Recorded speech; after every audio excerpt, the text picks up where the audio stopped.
গোত্রের জায়গায় কি বসিয়েছি বলেন তো? দেশ। আজকে ফিলিস্তিনের গাজায় মুসলমানেরা এটা ভাবে না। যদি আজ থেকে 1400 বছর আগে জাহিলি যুগ হতো, তাহলে আমরা ভাবতাম আরে কোরাইশ গোত্রের মানুষ মরতেছে মরুক, মুজার গোত্রের মানুষ মরতেছে মরুক, অমুক গোত্রের মানুষ মরতেছে মরুক। আমরা কিন্তু আর গোত্র ভাবি না। ফিলিস্তিনের গাজায় হয়তো কুয়েতে বসে থাকা কোনো মানুষ ভাবতেছে যে ওখানে তো আর কোনো কুয়েতি মারা যাচ্ছে না, ফিলিস্তিনি মারা যাচ্ছে, তাতে আমার কি? কাতারে বসে থাকা কোনো মানুষ ভাবতেছে ওখানে তো আর কাতারি মারা যাচ্ছে না, ফিলিস্তিনি মারা যাচ্ছে। সৌদির কোনো মানুষ ভাবতেছে ওখানে তো আর সৌদি মারা যাচ্ছে না, ফিলিস্তিনি মারা যাচ্ছে। আর বাংলাদেশ ভাবতেছে ওখানে তো আর বাংলাদেশি মারা যাচ্ছে না, ওখানে ফিলিস্তিনি মারা যাচ্ছে। তাহলে ওই একই জাহিলিয়াত পুনরায় ফিরে এসেছে। কি নামে বলেন তো? কিসের নামে? দেশের নামে। এইটার কথাই আল্লামা ইকবাল তার একটা কবিতার মধ্যে বলে গেছেন। তিনি সুন্দর করে এই যে আমরা নতুন যে জাহিলিয়াতের যুগে প্রবেশ করেছি এবং নিশ্চুপ নির্বিকার বসে আছি, না দোয়া, না কষ্ট, না দুঃখ, বরং পরস্পরে কাদা ছোড়াছড়ি। কেন? আমরা মনে করছি ওখানে ফিলিস্তিনিরা মারা যাচ্ছে, বাংলাদেশিরা নয়। তো আল্লামা ইকবাল লিখেছেন যে তহজিব কে আজর নে তারা শোয়ায়ে হ্যাঁ সনম और আজকের যুগের মানুষেরা, আধুনিক যুগের মানুষেরা নতুন একটা মূর্তি বানিয়েছে। সনম মানে হচ্ছে মূর্তি। এই যুগের আজরেরা, আজর নেই। ইব্রাহিম আলাইহিস সালাতু ওয়াস সালামের বাপ ছিল আজর, যিনি মূর্তি বানাতেন। তো আজকের যুগের আজরেরা মূর্তি বানিয়েছে, আর নতুন আর একটা সনম। আর কি সেই মূর্তি? উনি বড় মূর্তির নাম বলতেছেন, ইন তাজা খুদাও মে বড়া সবসে ওয়াতন হ্যাঁ। আজকের যুগে মানুষ যত মিথ্যা ইলাহের পূজা করে, যত মিথ্যা খোদার পূজা করে, তার মধ্যে অন্যতম মিথ্যা খোদা হচ্ছে ইন তাজা খোদাও মে। দুনিয়াতে যত খোদার পূজা হচ্ছে, ভ্রান্ত ইলাহের পূজা হচ্ছে, তার মধ্যে সবচেয়ে বড় খোদা, সবচেয়ে বড় ভ্রান্ত ইলাহ হচ্ছে ওয়াতন। ইন তাজা খোদাও মে বড়া সবসে ওয়াতন হ্যায়। ওয়াতন মানে মাতৃভূমি, ওয়াতনিয়ত দেশপ্রেম, মাতৃভূমি, ন্যাশনালিজম, জাতীয়তাবাদ। সবচেয়ে বড় খোদা হচ্ছে নতুন যে খোদার পূজা মুসলমানেরা করতেছে বিশ্বব্যাপী, সেই খোদার নাম হচ্ছে ওয়াতন, দেশ। সারা বিশ্বের সব মুসলমানেরা এক নতুন খোদার পূজা শুরু করেছে, এক নতুন ভ্রান্ত ইলাহির পূজা শুরু করেছে, তার নাম দেশ। তারপর আল্লামা ইকবাল বলছেন, জো पैरहन इसका है वो मजहब का है कफन, मजहब का कफन है। এই নতুন যে খোদা বানিয়েছে, নতুন যে মূর্তি বানিয়েছে মুসলমানেরা, নতুন যুগের আজরেরা যে মূর্তি বানিয়েছে, এই মূর্তির যে জামা, এই মূর্তির যে কাপড়, এটা ইসলামের কাফন। মানে ইসলামকে ধ্বংস করার জন্য আর কিছু লাগবে না, এই মূর্তি যথেষ্ট। যে মূর্তি তোমরা মুসলমানেরা নতুন যুগে বানিয়েছ, তোমাদের এই মূর্তি ইসলামের কাফন। ইসলামের মৃত্যুর জন্য, ইসলামকে ধ্বংস করে দেওয়ার জন্য এই মূর্তি যথেষ্ট। তারপরে তিনি বলতেছেন যে আমাদের দেশ আসলে কি হওয়া উচিত, আমাদের পরস্পরের ভ্রাতৃত্ব আসলে কি হওয়া উচিত।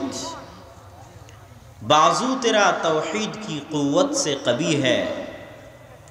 বাহু তোমাদের, হে মুসলমানেরা, হে মুসলিম যুবকেরা, তোমাদের মূল শক্তি মূলত তাওহীদ, তোমাদের মূল শক্তি মূলত কালিমা লা ইলাহা ইল্লাল্লাহ। ইসলাম তেরা দেশ হ্যায়, তু মুস্তাফাবি হ্যায়। তোমাদের কারো কোনো দেশ নাই। যতজন কালিমা লা ইলাহা ইল্লাল্লাহ পড়ে মুসলমান হয়েছে, সৌদি আরবে বসবাস করো, কুয়েত কাতারে বসবাস করো, বাংলাদেশ, পাকিস্তান, ইন্দোনেশিয়া, মালয়েশিয়া বসবাস করো, তোমাদের কোনো দেশ নাই। ইসলাম তেরা দেশ হ্যায়, তোমাদের দেশের নাম হচ্ছে ইসলাম। তু মুস্তাফা বি হ্যায়, আর তোমাদের নিজেদের পরিচয় হচ্ছে একমাত্র পরিচয় মোহাম্মদী, মুস্তাফা বি। কোনো পাকিস্তানি নাই, কোনো বাংলাদেশি নাই, সব হচ্ছে মুস্তাফা বি, মোহাম্মদী। এবং এই বিষয়টার প্রমাণ অন্তত আমাদের রাজনৈতিক জীবনে, আমরা যে জাতি, বাঙালি জাতি বা বাংলাদেশি জাতির রাজনৈতিক জীবনেও রয়েছে। 1947 বা 47-এ হাজার হাজার মাইল দূরের পাকিস্তানের সাথে একত্রিত হয়ে যখন আলাদা স্বাধীন মুসলিম দেশ গঠনের চেষ্টা চলছিল এই বাংলাদেশে, তখন একটা স্লোগান খুব জনপ্রিয় ছিল। সেই স্লোগানের নাম হচ্ছে তেরা মেরা রিশতা কিয়া লা ইলাহা ইল্লাল্লাহ। তোর আর আমার সম্পর্ক কি? তো লা ইলাহা ইল্লাল্লাহ। মানে গাজার ফিলিস্তিনের মুসলমানদের সাথে আমাদের সম্পর্ক কি? যে আমরা ফিলিস্তিনি, ওরাও ফিলিস্তিনি, ভাই, এটা কি আমাদের সম্পর্ক? এটা আমাদের সম্পর্ক না। ওরা বাংলাদেশি, গাজায় যারা মারা যাচ্ছে তারা কি বাংলাদেশি? বাংলাদেশি। তারা বা আমরা কি এক গোত্রের, এক কালারের, এক রঙের, এক বর্ণের? না। তাহলে ওই গাজার মুসলমানদের ব্যথায় যে আমি ব্যথিত হব আর আমার ব্যথায় সে ব্যথিত হবে, এই সম্পর্কের ভিত্তি হচ্ছে কি? লা ইলাহা ইল্লাল্লাহ। পৃথিবীর যে কোনো প্রান্তে যারা এই কালেমা পড়ে মুসলিম হয়েছে, সাক্ষ্য দিয়েছে, শাহাদা পাঠ করেছে, তাদের প্রতি আমাদের ভালোবাসা এবং ভ্রাতৃত্বের বন্ধন এই কালেমা।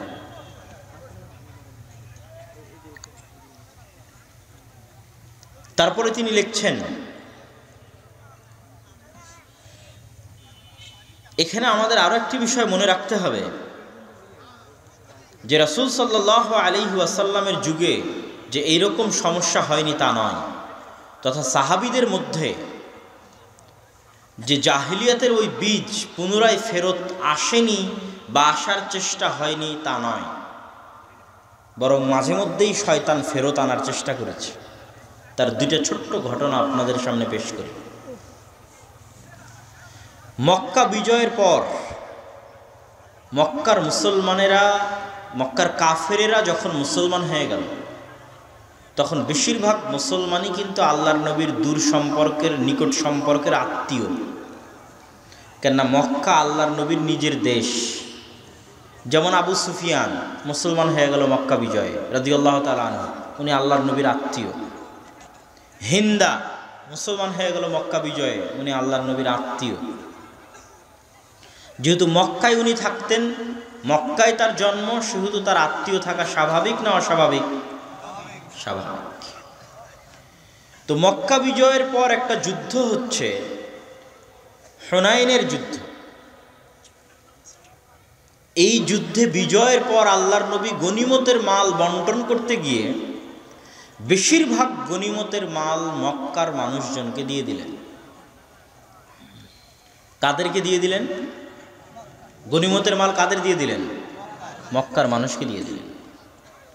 তখন মদিনার যারা আনসার ছিল তাদের কানের মধ্যে শয়তান পুশ ইন করে দিল যে তোমরা এতদিন ইসলামের জন্য চেষ্টা করলা, তোমরা যুদ্ধ করলা বদর, তোমরা যুদ্ধ করলা উহুদ, তোমরা যুদ্ধ করলা খন্দক, তোমাদের বাড়িতে আশ্রয় নিল আল্লাহর নবী, তোমাদের বাড়িতে আশ্রয় নিল মক্কায় থেকে পালিয়ে যাওয়া মুসলমানেরা, আর আজকে একদিন হয়নি মক্কার মুসলমানদের ইসলাম গ্রহণ করা, আর গনিমতের মাল আমরা সারা জীবন চেষ্টা করলাম, পালাম না, পরিশ্রম করলাম, আমরা পেলাম না, ওরা এখনই মুসলমান হয়ে গনিমতের মাল নিয়ে চলে গেল। শয়তান এটা দিতে পারে না? পারে না? এবং শয়তান দিয়ে দিয়েছে। আরো একটা বিষয় শয়তান দিতে পারে, দুইটা জিনিস দিতে পারে। এক, আল্লাহর নবীর আত্মীয়। দুই, আল্লাহর নবীর দেশ। মদিনায় 1000 বছর থাকলে কি হবে? উনি কোথাকার মানুষ? মক্কার মানুষ। আপনার বগুড়াতে আমি একটা প্রতিষ্ঠান করলাম, প্রতিষ্ঠান করে চাকরি দিলাম সব চাঁপাইনবাবগঞ্জের মানুষকে, শেরপুরের মানুষ লেগে গেল মারামারি।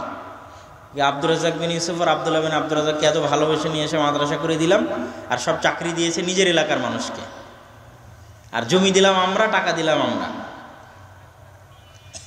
তো শয়তান দেয় না? দেয় না? তাহলে এই যে কোনো একটা বিষয়ের উপর ভিত্তি করে আলাদা করা, বিভেদ হয়ে যাওয়া, তখন রাসূল সাল্লাল্লাহু আলাইহি ওয়াসাল্লাম সাইকোলজিক্যালি, মেন্টালি এই পরিস্থিতি এবং এই সময়টাকে কন্ট্রোল করেছেন। সাইকোলজিক্যালি কিভাবে কন্ট্রোল করেছেন, মেন্টালি কিভাবে কন্ট্রোল করেছেন? তিনি সব তার কানে, এই কানা ঘুষা যখন তার কানে গেল, তখন তিনি সবাইকে বসিয়ে বক্তব্য দিলেন, হৃদয়গ্রাহী বক্তব্য দিয়ে মদিনার মানুষকে লক্ষ্য করে বললেন যে সব গনিমতের মাল মক্কার মানুষকে দিয়ে দিলেও আমি মুহাম্মদ তোমাদের সাথে মদিনায় ফিরে যাব।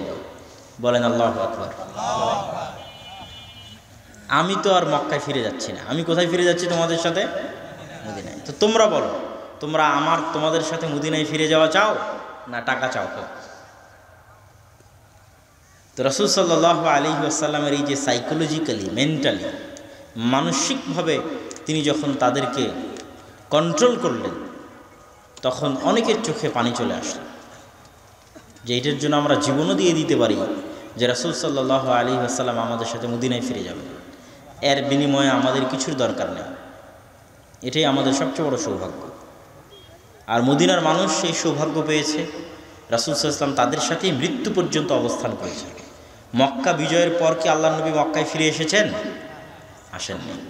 মক্কা বিজয়ের পর রাসূল সাল্লাল্লাহু আলাইহি ওয়াসাল্লাম মদিনাতেই থেকেছেন এবং মৃত্যু তিনি মদিনাতেই বরণ করেছেন এবং তার কাফন এবং দাফন মদিনাতেই সম্পন্ন হয়েছে এবং এখনও তার কবর মদিনা মুনাওয়ারাতেই আছে। আরেকটা ঘটনা রাসূল সাল্লাল্লাহু আলাইহি ওয়াসাল্লামের জীবদ্দশায় একজন আনসারী অথবা একজন মুহাজির কেউ কারো গায়ে আঘাত করেছে, কাসা আঘাত। তখন দুইজনই চিৎকার দিয়ে উঠেছে, ইয়া লাল মুহাজিরিন ইয়া লাল আনসার। মুহাজিররা মুহাজিরদের ডাকতে শুরু করেছে, আনসারেরা আনসারদের ডাকতে শুরু করেছে। এই মুহাজির তোমরা কোথায়? তোমাদের একজন ভাইকে আজকে এখানে আনসারেরা মারতেছে। এই আনসার তোমরা কোথায়? আজকে তোমাদের ভাইকে এখানে মুহাজির মারতেছে। স্বাভাবিক একটা ছোট্ট দুই কথা মানুষের মধ্যে হয়, কিন্তু এই দুই কথাকে কেন্দ্র করে একজন আর একজনের গোত্রের উপর ভিত্তি করে ডাক দেওয়া শুরু করল। তখন রাসূল সাল্লাল্লাহু আলাইহি সাল্লাম এই ডাক শুনে বললেন, মা বালু দাওয়াল জাহিলিয়া, মা বালু দাওয়াল জাহিলিয়া।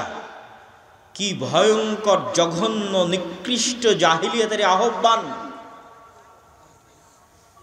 আমি আজ তোমাদের কাছ থেকে যে আহ্বান শুনলাম, এ আহ্বান জাহিলিয়াতের আহ্বান। জাহিলি যুগে মানুষকে এভাবে ডাকতে পারে, এই কুরাইশরা আসো। কিন্তু আমি মুহাম্মদ যখন ইসলাম নিয়ে এসেছি, তখন ডাক হবে শুধু কালেমা লা ইলাহা ইল্লাল্লাহর উপর ভিত্তি করে, এই মুসলমানেরা আসো। কথা মানে বুঝতে পারেননি? তখন আর বগুড়ার মানুষ আর রাজশাহীর মানুষ থাকবে না, তখন আর ঢাকার মানুষ, চিটাগাং আর সিলেটের মানুষ থাকবে না। ঠিক তেমন বাংলাদেশি আর পাকিস্তানি থাকবে না, সৌদি আর কুয়েতি থাকবে না, আর ফিলিস্তিনি থাকবে না। তখন থাকবে শুধু মুসলমান। মা বালু দাওয়াল জাহিলিয়া। কি জঘন্য, কি নিকৃষ্ট এই জাহিলিয়াতের আহ্বান। এবং এই ভারত উপমহাদেশে মুসলমানেরা এই ভ্রাতৃত্ব, এই উখুওয়াত এর প্রমাণ দিয়েছে, বহন করেছে, পালন করেছে। আমরা আজকে যে স্বাধীন বাংলাদেশের দাবি করি, যে স্বাধীন বাংলাদেশ নিয়ে আমরা গর্ব করি, এই স্বাধীন বাংলাদেশের মানচিত্র আমরা 1971 সালে অর্জন করিনি, বরং এই স্বাধীন বাংলাদেশের মানচিত্র আমরা অর্জন করেছি 1947। এবং এই মানচিত্র অর্জন করার আগের ছোট্ট একটা ঘটনা বললে এই উখুওয়াতের প্রমাণটা আপনারা পাবেন। শেরে বাংলা একে ফজলুল হক ছিলেন অবিভক্ত বাংলার একমাত্র প্রধানমন্ত্রী। তার আগে বা তার পরে অবিভক্ত বাংলার একক প্রধানমন্ত্রী আর কেউ হয়নি। তো এই অবিভক্ত বাংলার প্রধানমন্ত্রিত্ব নেওয়ার পরেই তিনি মূলত জমিদারি প্রথা বিলুপ্ত করেছিলেন। আমরা আজকে যেই দেশে বসবাস করতেছি, এই দেশে আমাদের সম্পত্তির কোনো মালিকানা ছিল না দীর্ঘ 200 বছর। RS পর্যায়ে আপনাদের যে নাম আছে, CS বা SA পর্যায়ে আপনাদের যে নাম আছে, তার আগে আমরা শুধু যে জমি আমরা ভোগ দখল করছি তার খাজনা দেওয়ার দায়িত্ব শুধু ছিল আমাদের, কিন্তু মূল জমির মালিকানা বন্টন করা ছিল জমিদারি ভিত্তিতে, যে এই পুরো গ্রামটা একজনের জমিদারিতে দিয়ে দিলাম, মূল জমির মালিক সে, আমরা শুধু জমিতে কাজ করব এবং নির্ধারিত হারে তাদেরকে কর দিব, ফসল দিব। কিন্তু তার 200 বছর আগে এই জমির মালিক আমরা ছিলাম, আমাদের মালিকানা ছিল, আমাদের বাপ দাদা আদি পুরুষেরা মালিকানা ছিল দেখেই ইতিহাসের পরিসংখ্যান দাবি করছে, জরিপ দাবি করছে যে সমগ্র ভারত, বাংলাদেশ, পাকিস্তানের 5 ভাগের 1 ভাগ সম্পত্তি মসজিদ এবং মাদ্রাসার নামে ওয়াকফ করা ছিল ব্রিটিশরা আসার আগে। সমগ্র পাক ভারতের 5 ভাগের 1 ভাগ, গোটা পাকিস্তান, বাংলাদেশ, ভারতকে 5টা ভাগ করার পর 1 ভাগ করলে যত সম্পত্তি হবে তত সম্পত্তি গোটা ভারত, পাকিস্তান, বাংলাদেশে মসজিদ মাদ্রাসার নামে ওয়াকফ ছিল। তো সেই জমিগুলো কোথায়? এই জমিগুলো লাখেরাত সম্পত্তি বাজেয়াপ্তকরণের সময় ব্রিটিশরা বাজেয়াপ্ত করে এবং এগুলোই সরকারি মালিকানায় নিয়ে আবার জমিদারি হিসেবে বন্টন করে দেয়। এই জন্য 2-1টা ঐতিহাসিক মসজিদ ছাড়া 500 বা 600 বছরের পুরাতন মসজিদের নামে কোনো জমিও নাই, কোনো জায়গাও নাই, কিছুই নাই। মসজিদের নামে যত ওয়াকফ আছে, মাদ্রাসার নামে যত ওয়াকফ আছে, সব গত 200 বছরের। কিন্তু আমরা মুসলমানের এই দেশে 200 বছর থেকে বাস করছি না, আমরা বাস করছি প্রায় 800 বছর থেকে। তাহলে 800 বছর আগেও আমার বাপদাদা মসজিদ মাদ্রাসার নামে জমি ওয়াকফ করেছে, কিন্তু এটা নাই। কেন নাই? এটা ব্রিটিশরা আসার পর লাখেরাত সম্পত্তি বাজেয়াপ্তকরণের সময় রাষ্ট্রীয়ভাবে সম্পত্তিগুলো বাজেয়াপ্ত করা হয়, বাজেয়াপ্ত করে সরকারি মালিকানায় নিয়ে সেগুলো আবার জমিদারি হিসেবে বন্টন করে দেওয়া হয়। সম্মানিত উপস্থিতি, তো এই শেরে বাংলা একে ফজলুল হক, তিনি যেহেতু অবিভক্ত বাংলার প্রধানমন্ত্রী ছিলেন, তো 47-এর আগে তিনি মুসলিম লীগ করতেন না, তিনি কৃষক শ্রমিক প্রজা পার্টি এরকম একটা দলের নাম ছিল তার, যেটার মাধ্যমে তিনি ক্ষমতায় গেছিলেন। তো তিনি চাইতেন যে পশ্চিম বাংলা এবং এই বাংলা মিলে একত্রিত হয়ে সম্পূর্ণ আলাদা দেশ, তথা তার প্রস্তাব ছিল দেশ হবে 3টা, একটা পাকিস্তান, একটা ইন্ডিয়া, আর একটা এই বাংলার ওই বাংলা মিলে বাংলাদেশ। কিন্তু ইন্ডিয়ার কলকাতার যারা দাদাবাবু ছিল তারা কিন্তু এই প্রস্তাব গ্রহণ করেনি, তারা বলেছিল যে আমরা ইন্ডিয়ার সাথেই থাকব।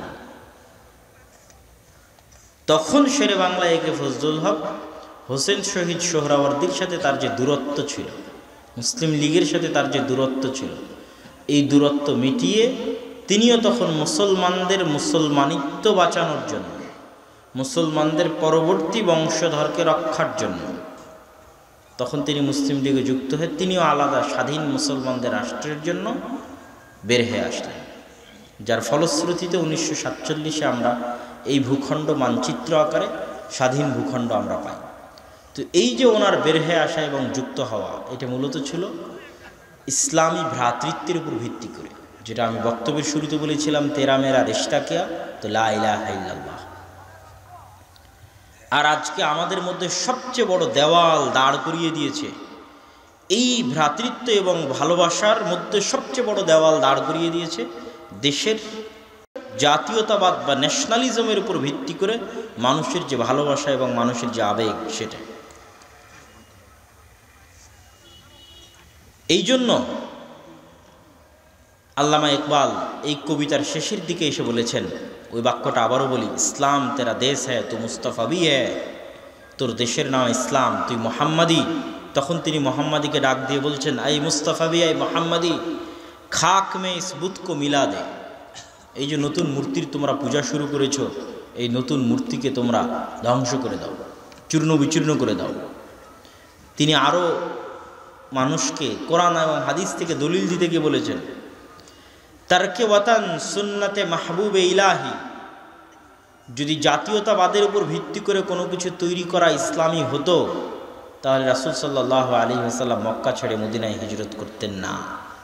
তিনি মক্কা ছেড়ে মদিনায় হিজরত করেছেন এটা, তথা নিজের মাতৃভূমি ছেড়ে দিয়েছেন, নিজের স্বদেশ ছেড়ে দিয়েছেন, তথা ইসলামের ভ্রাতৃত্বের মূল মানদণ্ড স্বদেশ নয়, ইসলামের ভ্রাতৃত্বের মূল মানদণ্ড মাতৃভূমি নয়।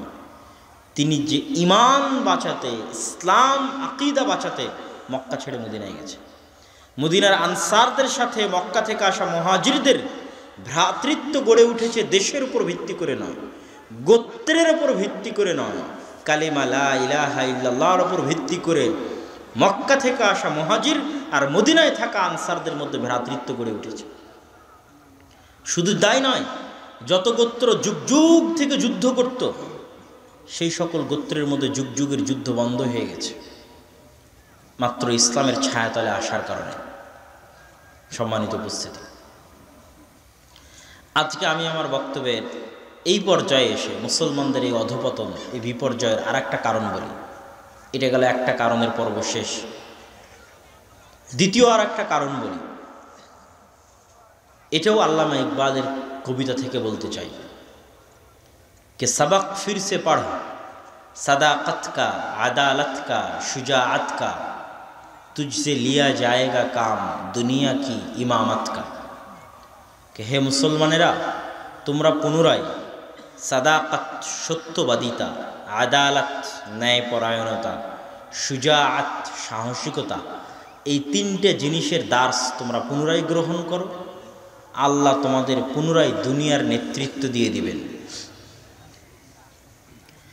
এই তিনটে জিনিসের ব্যাখ্যা আমরা বুঝি না এবং আমাদের সমাজে অনুপস্থিত। তিনি এই তিনটে বাক্যের মধ্যে এটাও বলেননি যে মুসলমানেরা তোমরা সালাত আদায় করো, মুসলমানেরা তোমরা সিয়াম পালন করো, মুসলমানেরা তোমরা জাকাত প্রদান করো, এগুলো বলেননি। কি বলেছেন? সাদাকাত কা, আদালত কা, শুজাআত কা, সত্যবাদিতা, ন্যায়পরায়ণতা, সাহসিকতা। এই তিনটা এমন মৌলিক গুণ, যে মৌলিক গুণের উপর আল্লাহ নবীদেরকে জন্ম দিতেন নবুয়ত পাওয়ার আগেই। আমার নবী মুহাম্মদ সাল্লাল্লাহু আলাইহি ওয়াসাল্লামের নবুয়ত পাওয়ার আগেই, মানে নামাজ পড়ার আগেই, রোজা রাখার আগেই, জাকাত দেওয়ার আগেই যে মৌলিক গুণগুলো আল্লাহ তাকে জন্মগত দিয়েছিলেন, তার মধ্যে এই তিনটা গুণ ছিল তার মৌলিক জন্মগত গুণ, যে তিনি সত্যবাদী, তিনি আমানতদার, তিনি ন্যায়পরায়ণ, তিনি সাহসী। প্রত্যেক নবীকে আল্লাহ সুবহানাহু ওয়া তাআলা এই মৌলিক গুণগুলো দিয়ে পৃথিবীতে পাঠান এবং তার সত্যবাদিতার কারণে মানুষ বিশ্বাস করেছে যে তার দাবি সত্য। তিনি যে বলছেন আমি মুহাম্মদ, আমি আল্লাহর নবী, এটা মানুষ বিশ্বাস করেছে নবী দাবি করার আগে তার সত্যবাদিতার কারণে। দীর্ঘ 40 বছরের সত্যবাদিতা, 40 বছরের আমানতদারিতা, 40 বছরের ন্যায়পরায়ণতা, 40 বছরের সাহসিকতার কারণে। কিন্তু আমরা মুসলমানেরা এখন নামাজি, রোজাদার, জাকাত আদায় করি, কিন্তু সত্যবাদী নই। প্রত্যেকেই মিথ্যুক, ন্যায়পরায়ণতা নাই, সবাই দুর্নীতিবাজ।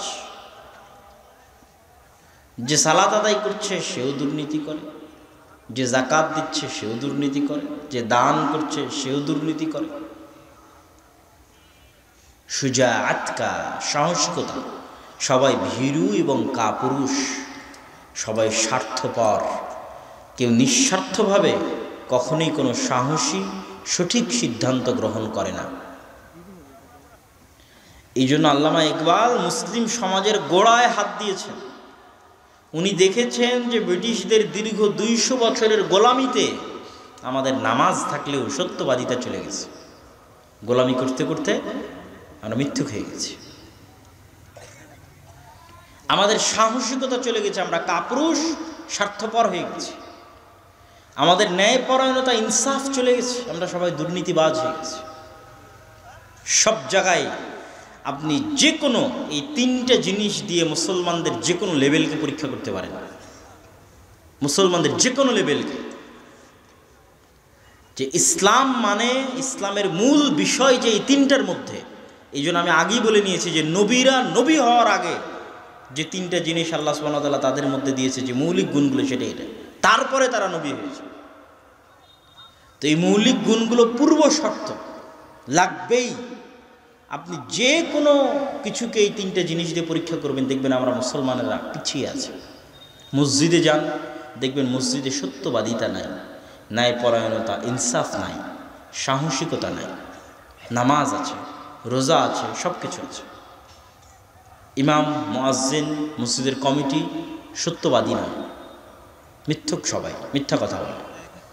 ন্যায়পরায়ণতা, ইনসাফ নাই, একজন আর একজনের উপর জুলুম করে, অত্যাচার করে কিভাবে কে কাকে ডিঙ্গিয়ে যাবে, সেই বেইনসাফি এবং অত্যাচারের কালচার এবং কৃষ্টি সংস্কৃতি প্রচলিত আছে। মাদ্রাসায় যান, মাদ্রাসায় গিয়ে দেখবেন সত্যবাদিতা নাই, ন্যায়পরায়ণতা নাই, ইনসাফ নাই, সাহসিকতা নাই। ইসলামী দলে যান, ইসলামী সংগঠনে যান, যে দেখবেন ইসলামী দল, ইসলামী সংগঠনে সব কিছু আছে, কিন্তু কি নাই? সত্যবাদিতা নাই, ন্যায়পরায়ণতা নাই। এক নেতাকর্মী আর এক নেতাকর্মীর বিরুদ্ধে গ্রুপিং, যে যোগ্য তাকে কিভাবে বাইসাইড করে দেওয়া যাবে, তার যোগ্যতার মাপকাঠি অনুযায়ী তাকে না দিয়ে তাকে বাইসাইড করে দেওয়া, এই সকল কৃষ্টি কালচার দেখবেন সব জায়গায় আছে। তথা ইসলামের নামে আমাদের মধ্যে সব কিছু আছে, কিন্তু ইসলামের মূল জিনিসটাই নাই। এবং আমরা আমাদের আলোচনা, বক্তব্য, সকল কিছুতে যে বিষয়গুলো নিয়ে আলোচনা করি, সেগুলোর চাইতেও বেশি জরুরি এই জিনিসগুলো। এটা আমি আর একটা ছোট্ট উদাহরণ দিয়ে আপনাদের কাছে পরিষ্কার করি। সেটা হচ্ছে মানুষের সাথে সম্পৃক্ত হক, হুকুকুল ইবাদ। মানুষের সাথে সম্পৃক্ত হক, হুকুকুল ইবাদ। আমরা যত আলোচনা করি আমাদের বক্তব্যের মঞ্চে, সব আলোচনা করি হুকুকুল্লাহ, আল্লাহর হক নিয়ে। সালাত আল্লাহর হক, সিয়াম আল্লাহর হক, আমি শিরক করব না আল্লাহর হক, বেদাত করব না আল্লাহ রসুলের হক। কিন্তু আমরা সবাই আল্লাহ এবং আল্লাহ রসুলের হক নিয়ে সচেতন, কিন্তু মানুষের হক নিয়ে অসচেতন। আরও একদম এক্সাক্ট আপনাকে উদাহরণ দিই, সে সাচ্চা মুসলমান, এই জন্য সে কি খাবে না? শুকুরের গোস্ত খাবে না। সাচ্চা মুসলমান, কেন? শুকুরের গোস্ত খাওয়া হারাম কে করেছে? আল্লাহর হক। সে সাচ্চা মুসলমান, তাই মদ খাবে না। কিন্তু সে আর একজনের টাকা মেরে সেই টাকা দিয়ে ভাত কিনে ঠিকই খাবে। আর একজনেরটা অন্যায়ভাবে দখল করে, কৌশলে হারাম ইনকাম করে, সেই হারাম ইনকাম দিয়ে হালাল জিনিস কিনে খাবে। কেননা তার কাছে এই হারাম ইনকামটা হালকা। কেন? এটা মানুষের হকের সাথে সম্পৃক্ত। কিন্তু ইসলাম বলছে এটা বেশি ভয়াবহ। একদিন, 10 দিন, 50 দিন, 1000 দিন মদ খাওয়ার পরেও যদি কেউ আল্লাহকে বলে, আল্লাহ আমি এতদিন মদ পান করেছি, আমাকে ক্ষমা করে দেন, আল্লাহ চাইলে ক্ষমা করতে পারে না? পারে না? পারে। ইয়া ইবাদিয়াল্লাযীনা আসরাফু আলা আনফুসিহিম লা তাকনাতু মির রাহমাতিল্লাহ ইয়া ইবাদি লাউ আতাইতুম বিকুরাবিল আরদি খাতায়া। হে আমার আদম সন্তান, তোমরা যদি আসমান জমিন ভর্তি গুনাহ নিয়ে উপস্থিত হও, লা আতাইতুম বিকুরাবিল আরদি মাগফিরা, তার মধ্যে যদি শিরক না থাকে, আমি আল্লাহ আসমান জমিন ভর্তি ক্ষমা নিয়ে উপস্থিত হব। তো আল্লাহ সুবহানাহু ওয়া তাআলা এগুলো ক্ষমা করে দিবেন, দিতে পারেন। কিন্তু ওই আপনি যদি হারাম ইনকাম করে, সুদ নিয়ে, ঘুষ নিয়ে, মানুষকে মিথ্যা কথা বলে টাকা নিয়ে, ধোঁকা দিয়ে, ওজনে কম দিয়ে ইনকাম করে, সেই ইনকাম দিয়ে যদি হালাল জিনিস ক্রয় করে খান, তো ওই যে মানুষকে 5 টাকা 10 টাকা আপনি ধোঁকা দিলেন, সরকারি কাজে টেন্ডার নিয়ে রাস্তা তৈরি করতে ধোঁকা দিলেন, দুর্নীতি করলেন, জনগণের টাকা মেরে দিলেন, টাকা দেশ থেকে পাচার করে দিলেন, এগুলোকে আল্লাহ ক্ষমা করে দিবে? এগুলো আল্লাহ কখনোই ক্ষমা করবেন না। এটা কিসের শব্দ হচ্ছে? হ্যাঁ, মেশিনটা চলে যাচ্ছে, রাস্তা চলে যাচ্ছে, গাড়ি চলে যাবে।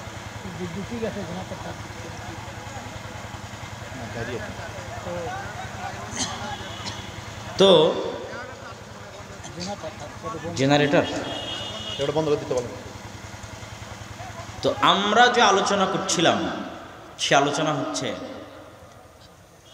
যে আমাদের সমাজে যে বিষয়টাকে আমরা বেশি গুরুত্ব দিয়েছি ওটার চাইতেও বেশি গুরুত্বপূর্ণ ইসলামে, আল্লাহ সুবহানাহু ওয়া তাআলার কোরআনে, সেটা হচ্ছে মানুষের সাথে মানুষের পরস্পরের সম্পর্ক, মানুষের সাথে মানুষের পরস্পরের ভ্রাতৃত্ব, মানুষের সাথে মানুষের পরস্পরের হক, হুকুকুল ইবাদ। কিন্তু আমরা সেটাতেই সবচেয়ে পিছিয়ে। সম্মানিত উপস্থিতি, তো আজকের এই আলোচনায় মুসলমানদের অধঃপতনের এই দুইটা কারণ বলার পর আমার বক্তব্যের এই পর্যায়ে এসে আমরা যেই লক্ষ্য এবং উদ্দেশ্যকে সামনে রেখে আজকের প্রোগ্রামটা আয়োজন করেছি, আদ-দাওয়া ইলাল্লাহের বক্তব্য, এই বিষয়ে সংক্ষিপ্ত কিছু গুরুত্বপূর্ণ কথা আপনাদের সামনে তুলে ধরার চেষ্টা করব ইনশাআল্লাহুল আজিজ। মসজিদ ভিত্তিক দ্বীন শিক্ষা। মসজিদ শুধু মুসলমানদের ছিল, উম্মতে মুহাম্মাদির ছিল এরকম নয়। আল্লাহ সুবহানাহু ওয়া তাআলা বলেন, ইন্না আউওয়ালা বাইতিন উদিআ লিন-নাস বিবাক্কাহ, প্রথম যে মসজিদ মানুষের ইবাদতের জন্য পৃথিবীতে তৈরি করা হয়েছে সেটা মক্কায়। আবু যর গিফারী রাদিয়াল্লাহু তাআলা আনহু বলেন যে দ্বিতীয় যে মসজিদ পৃথিবীর বুকে মানুষের ইবাদতের জন্য তৈরি করা হয়েছে সেটা হচ্ছে আল মসজিদ আল আকসা। তিনি রাসূল সাল্লাল্লাহু আলাইহি ওয়াসাল্লামকে জিজ্ঞেস করলেন, কাম বাইনাহুমা, এই দুইটা মসজিদের মধ্যে নির্মাণ কাল দিয়ে দূরত্ব কতদিনের হে আল্লাহ রাসূল? রাসূল সাল্লাল্লাহু আলাইহি ওয়াসাল্লাম বললেন, 40 আম, 40 বছরের দূরত্ব। তাহলে পৃথিবীর প্রথম নির্মিত মসজিদ যদি মক্কায় হয়, দ্বিতীয় নির্মিত মসজিদ যদি জেরুজালেম ফিলিস্তিনে হয়, তাহলে এতটুকু প্রমাণিত হলো যে আল্লাহর নবীর আগেও 1000 বছর যাবৎ মসজিদ পৃথিবীতে দ্বীন এবং ইসলাম প্রচারের মাধ্যম ছিল। শুধু তাই নয়, ইব্রাহিম আলাইহিস সালাতু ওয়াস সালামের পরিবারকে আল্লাহ যে পৃথিবীতে একমাত্র আদর্শ পরিবার করে গড়ে দিলেন এবং জাআলান নবুওয়াতা ফি যুররিয়াতিহি, আর নবুওয়াতকে সীমাবদ্ধ করে দিলেন ইব্রাহিমের বংশে, যে ইব্রাহিমের পরে কিয়ামত পর্যন্ত আমি আর কোনো নবী পাঠাবো না ইব্রাহিমের বংশের বাইরে। যাই নবী পাঠাই সব নবী পাঠাবো ইব্রাহিমের বংশে। এই যে আল্লাহ ইব্রাহিম আলাইহিস সালামের পরিবারকে কবুল করলেন, এই কবুলিয়তের মূল কারণ ছিল মসজিদ। কেন আমি এই কথা বললাম? ইব্রাহিম আলাইহিস সালাতু ওয়াস সালামের এক স্ত্রী সারা এবং আর এক স্ত্রী হাজেরা। হাজেরার গর্ভে প্রথম সন্তান ইসমাইল, সারার গর্ভে দ্বিতীয় সন্তান ইসহাক। ইসহাককে ইহুদি খ্রিস্টানরা বলে আইজ্যাক। আইজ্যাক নিউটন, বিজ্ঞানী নিউটন, যার নাম আইজ্যাক, মূলত ইসহাক, ইসহাক নিউটন।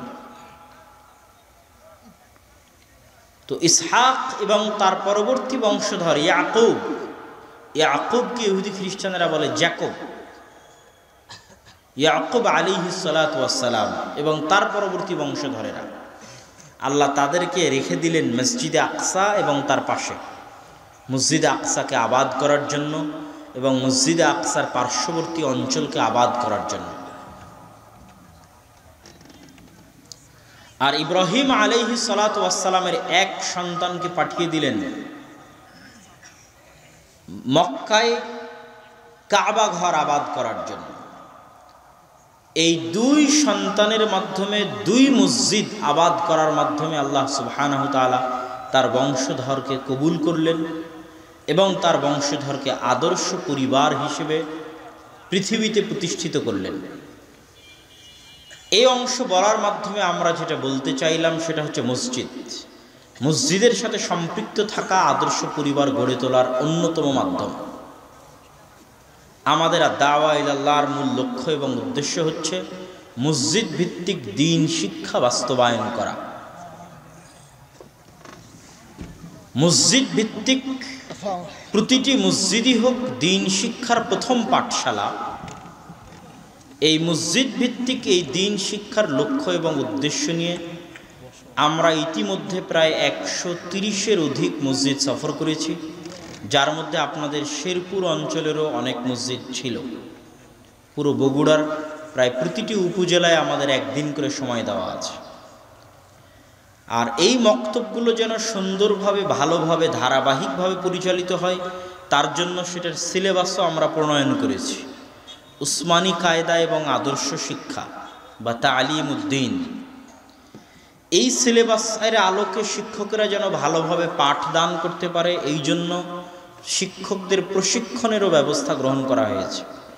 এবং আজকে থেকে আল জামিয়া সালাফিয়া ডাঙ্গিপাড়া পবা রাজশাহীতে প্রায় 50 জনের ব্যাচের মাধ্যমে প্রথম প্রশিক্ষণ শুরু হয়েছে মক্তবের শিক্ষকদের, আলহামদুলিল্লাহ। এবং ধারাবাহিকভাবে এটা অব্যাহত থাকবে। এই মক্তবগুলো ম্যানেজমেন্ট করার জন্য আমাদের নিজস্ব একটা অ্যাপ আছে, যে অ্যাপ এই সমস্ত দায়িত্বশীল এবং মক্তবের শিক্ষকদের শিখিয়ে দেওয়ার মাধ্যমে মক্তবের ম্যানেজমেন্ট সিস্টেমটাও কেন্দ্রীয়ভাবে কন্ট্রোল করা হবে। এই সকল কিছুর মাধ্যমে আমরা চাচ্ছি যে আমাদের কাছে সকল কিছু আছে, সিলেবাস আছে, শিক্ষক প্রশিক্ষণের ব্যবস্থা আছে, মক্তব কন্ট্রোলের ব্যবস্থা আছে, আমরা সফর দিচ্ছি। সুতরাং দেশ এবং জাতির কাছে আমাদের উদাত্ত আহ্বান থাকবে, যারা এখানে উপস্থিত হয়েছেন, যারা অনলাইনে শুনছেন, এবং বিশেষ করে যারা অনলাইনে আমাদের বক্তব্যগুলো আপলোড দেন, তারা বক্তব্যের শেষের দিকে যখন জামিয়া সালাফিয়ার কথা আসে বা যখন আমাদের দাওয়া ইলাল্লাহর এই গুরুত্বপূর্ণ দিক নির্দেশনাগুলোর কথা আসে, এগুলো যদি বারবার আসতে থাকে তাহলে বক্তব্যের সাথে বারবার দিতে হবে। কিন্তু আমাদের ভাইয়েরা যারা ভিডিওর দায়িত্ব পালন করে, তারা শুধু যে চুম্বক অংশ, যেটা দিলে তার ভিউ বেশি হবে, যেমন আজকে বক্তব্যের শুরুতে যে আলোচনা করেছিলাম অতটুকুই তারা দিবে। কিন্তু এই যে প্রত্যেকটা বক্তব্যে আমরা একটা বিষয় নিয়ে কাজ করছি, এক জায়গা থেকে আর এক জায়গায় যাচ্ছি, দিনই কারণে এটাকে মূল্যায়ন করতে হবে এবং চেষ্টা করতে হবে আমরা যখন ফুল বক্তব্য দিব কোথাও, বক্তব্যের মধ্যে যদি বারবার আসে তো বারবারই জামিয়া সালাফিয়া এবং দাওয়া ইলাল্লাহর এই কথাগুলোকে মূল্যায়ন করতে হবে, যাতে দেশ এবং সাধারণ মানুষ জানতে পারে, জেনে তারা আগ্রহী হতে পারে, আগ্রহী হয়ে তারা উদ্যোগ নিতে পারে। আমাদের এই বক্তব্য প্রচারের মাধ্যমে একজনও যদি বাংলাদেশের কোনো প্রত্যন্ত অঞ্চলে মক্তব চালু করে, তো সেখানে যে কোরআনের শিক্ষা হবে তার নেকিও আমরা পাবো ইনশাআল্লাহ। সফর করতে গিয়ে আমরা এমনও মসজিদ পেয়েছি যারা আমাদের বক্তব্য শুনে আগেই মক্তব চালু করে বসে আছে, তাদের নিজ উদ্যোগে মক্তব চালু করে তারা পরিচালনা করছে, দেখাশোনা করতেছে। তা আপনাদের কাছে উদাত্ত আহ্বান থাকবে, চলমান যে শিক্ষা কারিকুলাম এবং শিক্ষা কার্যক্রম দেশে বাস্তবায়ন হচ্ছে, ভবিষ্যতে আরও হবে। ইউরোপ এবং আমেরিকার আদলে যেভাবে বিভিন্ন দেশে LGBTQ বেহায়াপনা এবং বেলেল্লাপনাকে সিলেবাসের অন্তর্ভুক্ত করা হয়েছে পাশ্চাত্য সভ্যতার বিভিন্ন দেশে, আমাদের দেশেও বেহায়াপনা এবং বেলেল্লাপনাকে সিলেবাসের অন্তর্ভুক্ত করা হয়েছে। নাচ এবং গানকে মুসলমানের সন্তানের জন্য বাধ্যতামূলক করা হয়েছে, যা সরাসরি আল্লাহর বিধানের প্রকাশ্য লঙ্ঘন। এমনও ভয়ঙ্কর পরিস্থিতিতে যদি আমরা আমাদের পরবর্তী প্রজন্মকে বাঁচাতে চাই, তাহলে মসজিদ ভিত্তিক দিন শিক্ষা চালু করার কোনো বিকল্প নাই। কোনো মুসলমানের সন্তান যেন স্কুলের বারান্দায় ততক্ষণ পা না দেয় যতক্ষণ সে মসজিদের বারান্দা অতিক্রম না করবে। এই শপথ, এই ত্যাগ, এই পরিশ্রম, এই উদ্যোগ নিয়ে আমাদের সামনে এগিয়ে আসতে হবে। আপনাদের কাছে উদাত্ত আহ্বান রেখে এবং আজকের এই জালসা সহ এখানে অত্র অঞ্চলে যে বক্তব্যগুলো পরিচালিত হয় সেগুলোর জন্য আমাদের দিনী ভাইয়েরা আপনাদের মধ্যে যাওয়ার কথা, আমি জানি না তারা প্রস্তুত আছে কিনা। যদি তারা প্রস্তুত থাকে তাহলে আমি তাদেরকে অনুরোধ করব যে আপনারা ভিতরে যান এবং আপনারা যারা এসেছেন সাধ্য অনুযায়ী এই উদ্যোগগুলোতে সহযোগিতা করার চেষ্টা করবেন। এই উসমানী কায়দা এটা যাওয়ার সময় নিয়ে যাবেন। এই কায়দার যে উচ্চারণগুলো আছে, এই উচ্চারণগুলো আবার আপনারা আমাদের অ্যাপে পাবেন। অ্যাপসের লিঙ্ক আমাদের বিভিন্ন ফেসবুকের পেজে অথবা বিভিন্ন পোস্টে আপনারা পেয়ে যাবেন। সেই অ্যাপসের মধ্যে গেলে আপনি যদি নিজে বসে থেকে মোবাইল হাতে নিয়ে উচ্চারণ করতে চান, তাহলে আলিফ বা যেটার উপর চাপ দিবেন সেটার উচ্চারণ তখন আপনার মোবাইলে বাজবে অ্যাপস থেকে, পুরোপুরি এই কায়দার উপরে। প্রায় অর্ধেকের মতো হয়তো আমাদের উচ্চারণ আপলোড করা হয়ে গেছে, বাকি অর্ধেক চলমান আছে, আজকালকের মধ্যে শেষ হবে। ওই বইটাকে মূল্যায়ন করবেন। এই বইয়ের মধ্যে নবীদের জীবনী, নবীদের ঘটনা, আদব কায়দা, আখলাক, শিষ্টাচার, গুণাবলী, আকিদা সকল কিছু মিলে সমন্বিত করা হয়েছে এবং এগুলোর ধারাবাহিক পরবর্তী পর্বও আসবে। এই বইগুলো মূল্যায়ন করো। তো কাউকে তো ভিতরে যেতে দেখলাম না, আমাদের তো বক্তব্য শেষ করতে হবে এবং দ্রুত বিদায় নিতে হবে। তো আমি সকলকে দাওয়া ইলাল্লাহ এর মক্তব সহ উক্ত জালসা সহ সকল কিছুতে সহযোগিতা করার আহ্বান জানিয়ে আমার সংক্ষিপ্ত বক্তব্য এখানেই শেষ করছি। ওয়া আখিরু দাওয়ানা আনিল হামদুলিল্লাহি রাব্বিল আলামিন। আসসালামু আলাইকুম ওয়া রাহমাতুল্লাহি ওয়া বারাকাতুহু। আলহামদুলিল্লাহ।